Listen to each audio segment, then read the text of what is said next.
Welcome to Uffsides. I'm Matt Ufford, here to preview the best games of NFL's Week 13. As always, I'm joined by fact checker Alex. You're not looking well, and Will, our sound guy. How's it going, buddy? I'm dead on the inside. All right, so same as ever. Yeah. Great.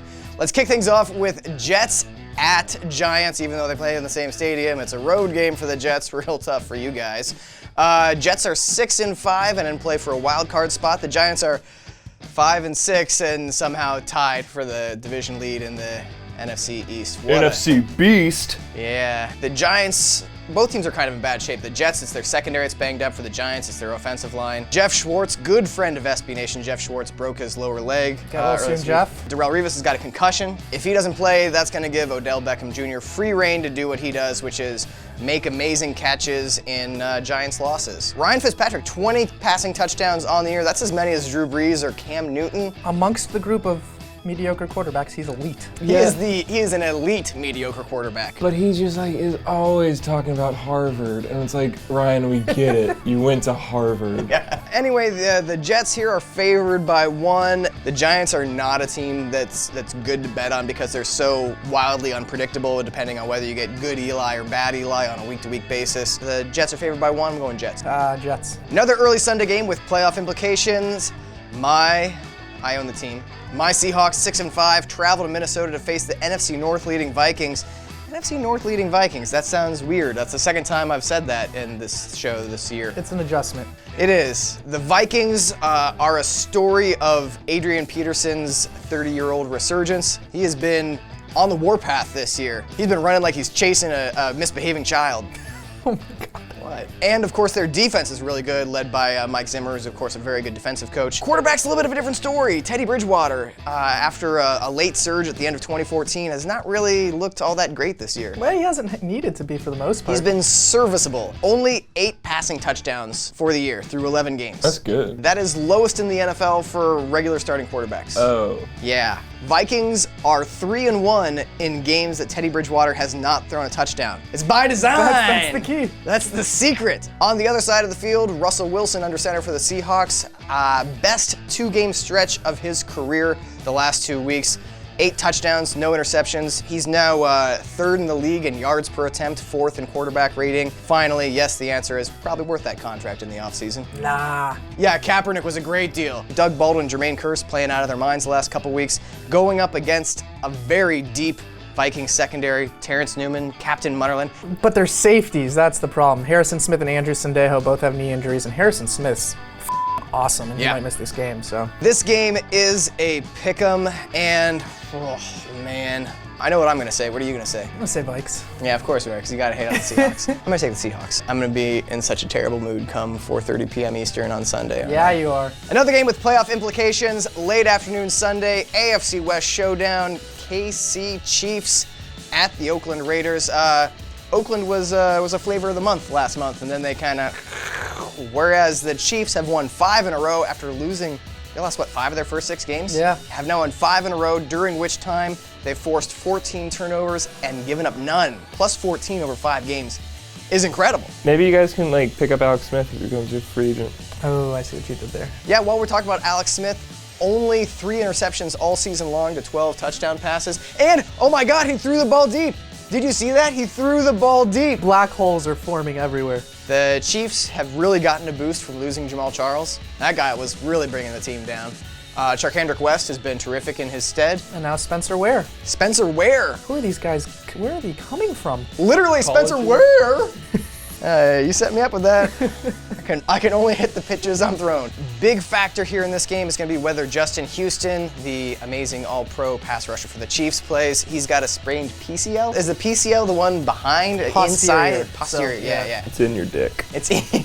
Doctors haven't figured out what the CL stands for yet, but the P is definitely penis. Line on this game is Chiefs by 2.5. Ooh, road favorites. I'm going to take Raiders to cover that. Especially if Justin Houston doesn't play. I'm going Chiefs either way. Yeah? Yep, Chiefs will do it. They're just too hot. They're destined for the playoffs. Really? Yep.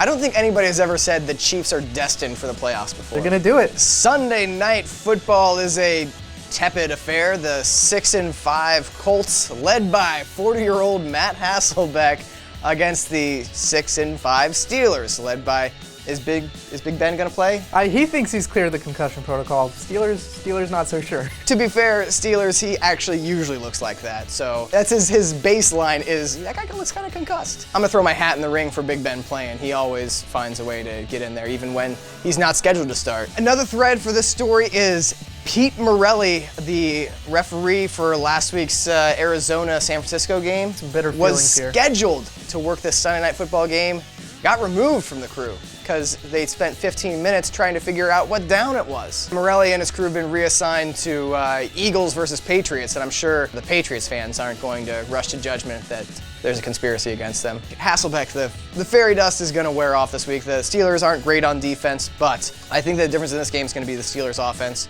Roethlisberger throwing to Antonio Brown, throwing to Martavis Bryant, throwing to Marcus Wheaton. Marcus Wheaton. Marcus Wheaton with the least expected 200-yard receiving game of the season. Line on this game, there's no line because Vegas hasn't figured out if Roethlisberger's starting or not yet. I'm gonna say Roethlisberger starts, so I'm gonna say the Steelers win this one handily. I'm gonna say either way, even if it's Landry Fields, Steelers gotta win this game. Landry Field? Did I say Landry Fields? Yeah, even if the guy from Friday Night Lights is playing quarterback. Monday Night Football, what a delectable treat we've got. No, there's no Monday Night Football this week. Are It's you really sure? yeah. It's not going to be Monday Night Football in that football is a sport usually played by competent people. Instead, on the field, we're going to have the Cowboys versus the team in Washington. Monday Night Athletics. Monday Night Exercise. Yeah. Tony Romo done for the season.